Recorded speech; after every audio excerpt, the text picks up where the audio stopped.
जय माता दी। जय माँ कामाख्या। तंत्र के अलग अलग प्रकार के अलग अलग लक्षण होते हैं। किसी को कौन से लक्षण होते, किसी को कौन से लक्षण होते, डिपेंड करता है किस प्रकार का तंत्र किया गया।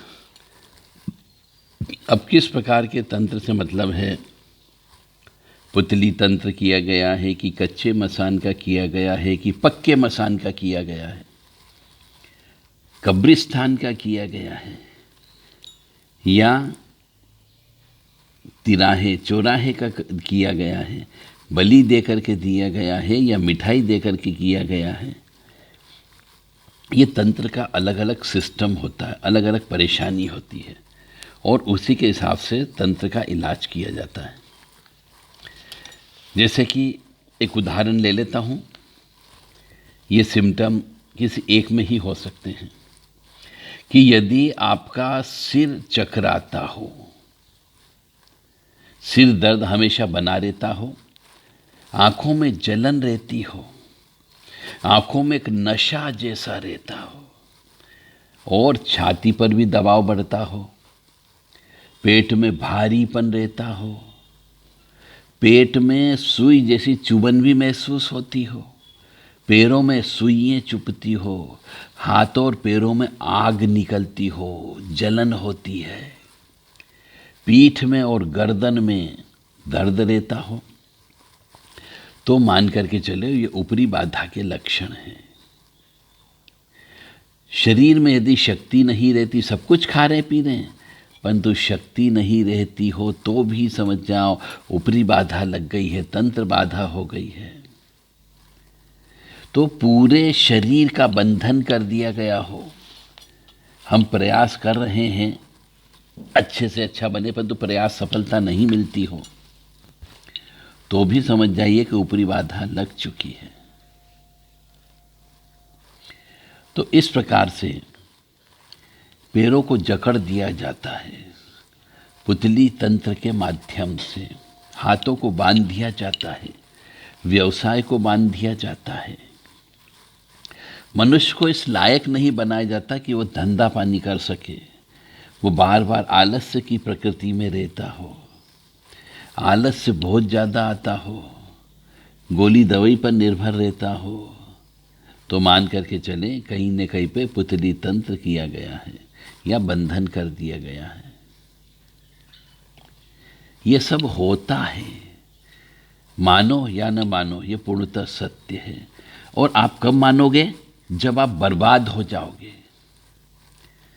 तंत्र में पढ़ा लिखा व्यक्ति 1-2 साल के अंदर नहीं समझता।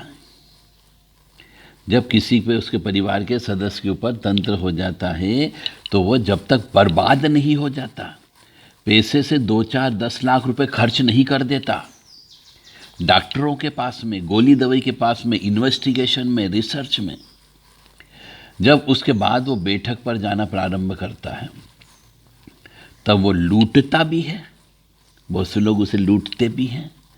तो जब तक वो पूरा आधे से ज़्यादा कंगाल नहीं हो जाता, उसके बाद पता लगता कि अरे ये तो ऊपरी बाधा लग गई है, अब इसका तंत्र मंत्र काला जादू वाला ही व्यक्ति इलाज करेगा। पर चूंकि पढ़ा लिखा है इसलिए।